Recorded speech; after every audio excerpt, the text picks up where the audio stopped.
Hello, my friends. Jamie here with simplicitynow.com. And I heard a question the other day on social media that I thought was, first of all, a really good question. And second of all, it made me kind of want to do a little bit of research for myself and see what the answer was. And now that I know the answer, I want to share it with you. So the question was, if you have a membership site or a membership community or a subscription community, what is more important? Is it more important to acquire new members, or is it important to keep the members that you have? Now, industry standard kind of sets the benchmark at 5 to 7% annual churn for subscription-based businesses. Now, again, depending on your industry and a whole bunch of other factors, your number might be a little bit different, but for the sake of the argument here, I'm going to say that like 10%, if you're doing 10% or less churn, then you're, doing okay. Room for improvement, but let's be a little bit conservative there. Now, research also shows us that reducing churn by 5% can see an increase in profits of 25 to 95%. So that's a pretty big deal. If we keep the customers that we have, then we have the opportunity to see like really good growth potential for our subscription. Now, research also shows us that it is 6 to 7 times more expensive to gain a new customer than it is to keep the customers that we have. So we have to take all of this into account when we're trying to answer the question, is it more important if I have a subscription-based or membership business to be focusing on customer acquisition or customer retention? So let's dive into some numbers, and I think you'll be maybe surprised and delighted or shocked about what you see. All right, so let's look at an example here. I am going to use the same numbers for every one of our scenarios here. So what I'm looking at is, let's say we have a membership site with 500 members. We have a 10% churn rate, again, just to be super duper conservative. We have a $50 per month membership, and we average about 20 new members each month. So at the top, you can see, kind of what our 1 to 3 years are gonna look like. We are gonna eventually by year 3 see, a pretty substantial decrease in our revenue. Now, let's say that we leave everything the same and we only focus on increasing acquisition, and we find that by doing that, our average goes up to 40 members each month. So we're bringing in 40 new members instead of 20 new members. We still have the same churn rate. We're still at the same price point. Everything else stays the same. That alone would show us an increase of, substantial numbers throughout years 1 to 3, but we're still seeing a decline from year 1 to year 3 of about, 35 some $1,000. Over the next 3 years, that's a total increase of $262,655, but we're still going to end up with lower years in year 3 than we did in year 1 just by making that one change. Now, let's say, okay, I am really going to ramp up my Facebook ad spend. I'm really going to ramp up customer acquisition. I really, want to get more new members in.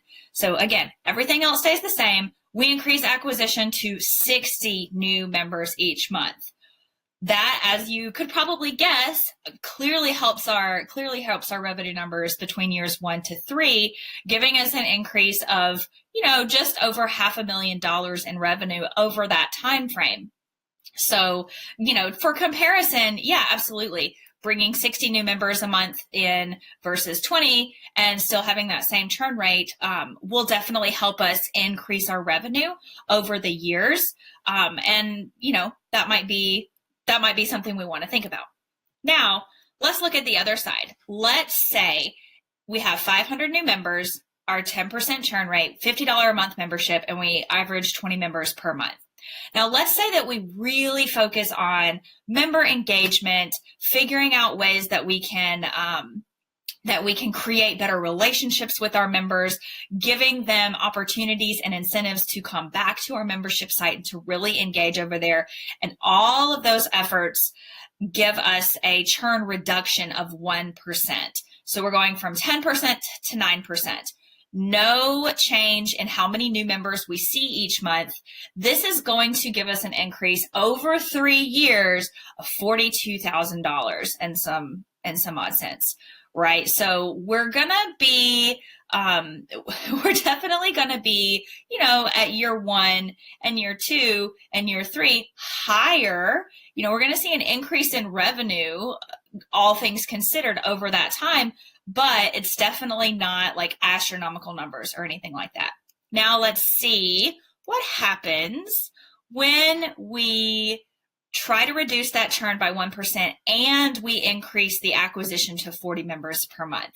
So we've got dual strategies here, one that satisfies our need to grow and another that satisfies our need to keep our members longer so that we can increase revenue that way. When we combine those two strategies of customer acquisition and churn reduction, we see an increase of $323,000 over the course of 3 years. So this looks pretty good, right? We would see just in year 1, $286,000 versus if we left everything the same, $227,000. And we see slight decreases every year, but overall, this seems pretty good. I'd much rather be making an additional $323,000 versus an increase of only $40,000 if I just focused on churn.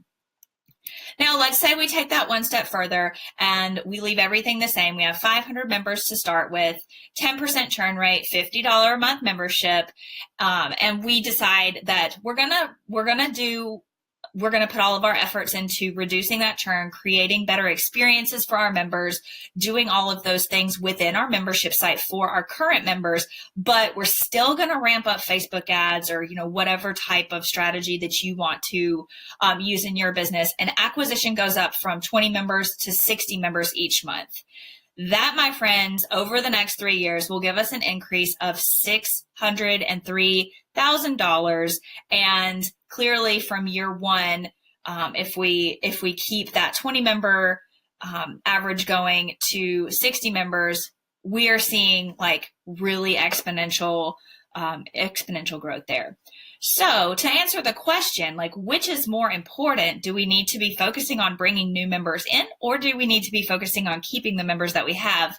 I'm afraid, my friends, it is a trick question because both of those strategies are equally important if we want to see growth, which, as you'll notice here, from year 1 to year 3, we are seeing growth from $336,000 to $390,000.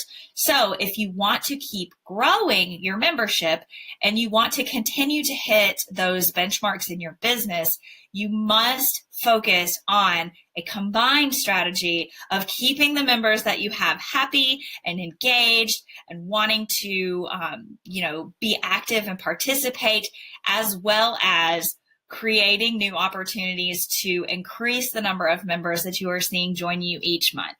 So I hope this gives a little bit more insight into, why these metrics are important and why you should be tracking these things for your membership site, because you are able to basically predict the future here. You can run these numbers, you can do some math and figure out, okay, if I pull this lever in my business, what is that going to do to my overall revenue? And what is that going to do to my revenue over time? It's really important not to just focus on, what happens, in the short term, but also over a long term. If you are, planning a long-term growth strategy, maybe to eventually sell or, get acquired by somebody else, like whatever the case may be. And you may not even be thinking about that right now. You may be like, Jamie, I have 30 members in my membership community. I am just getting started. But here's the thing, these numbers are still important to you so that, again, you can still make the same predictions. You can still have the clarity and the certainty around what your numbers are saying in order to make those decisions for yourself. So don't be discouraged if you don't have 500 members. The point here is it is extremely important to be tracking and reporting and digesting what those numbers mean for your business.